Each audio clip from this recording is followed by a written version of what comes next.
a este cuarto video. Hoy dejaremos a un lado el tema de los diodos y abordaremos un nuevo tema, el cual es los transistores. Empecemos con el video.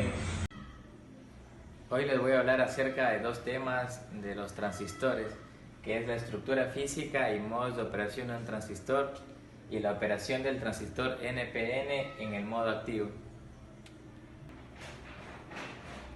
Un transistor es un dispositivo que regula el flujo de la corriente o de tensión actuando como interruptor o amplificador para señales electrónicas. El transistor fue inventado en 1951 y es un componente electrónico formado por materiales semiconductores de uso muy habitual, pues lo encontramos presente en cualquiera de los aparatos de uso cotidiano como los radios, las alarmas, los automóviles, los ordenadores, etc.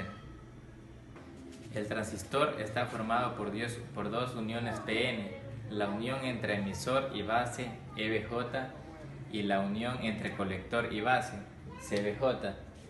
Según sea la condición de polarización directa o inversa de cada una de estas uniones, se obtienen diferentes modos de operación BJT, como se muestra en la tabla.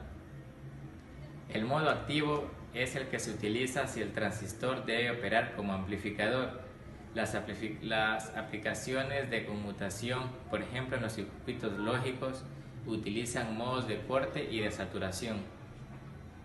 La corriente en el colector. De lo anterior vemos que la mayor parte de los electrones de difusión llegarán a la frontera de la región de agotamiento entre el colector y la base. Debido a que el colector es más positivo que la base, estos electrones exitosos serán barridos de la región de agotamiento de la unión entre colector y base y pasan al colector.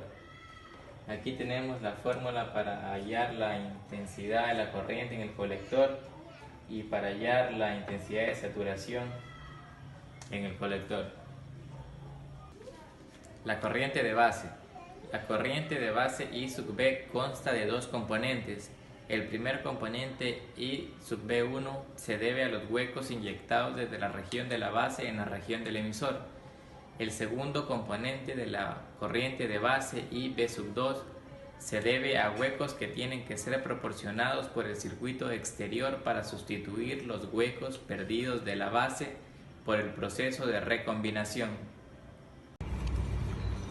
A diferencia del transistor NPN, la corriente del dispositivo PNP es conducida principalmente por huecos inyectados del emisor a la base como resultado de voltaje V sub EB de polarización directa.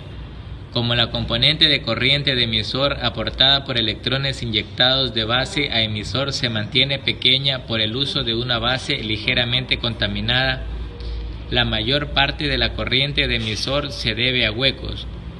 Los electrones inyectados de base a emisor dan lugar a la primera componente de la corriente de base, I sub B1. Igualmente, varios de los huecos inyectados en la base se recombinan con los portadores mayoritarios de la base y por ello se pierden. Los electrones de la base que desaparecen tendrán que ser sustituidos desde el circuito externo, dando lugar a la segunda componente de la corriente de base I sub B2. Bueno amigos, esto fue todo. Si les gustó ya saben que le pueden dar manita arriba. Y si tienen alguna sugerencia, háganmelo saber acá abajo en la caja de comentarios. Nos vemos en el próximo video.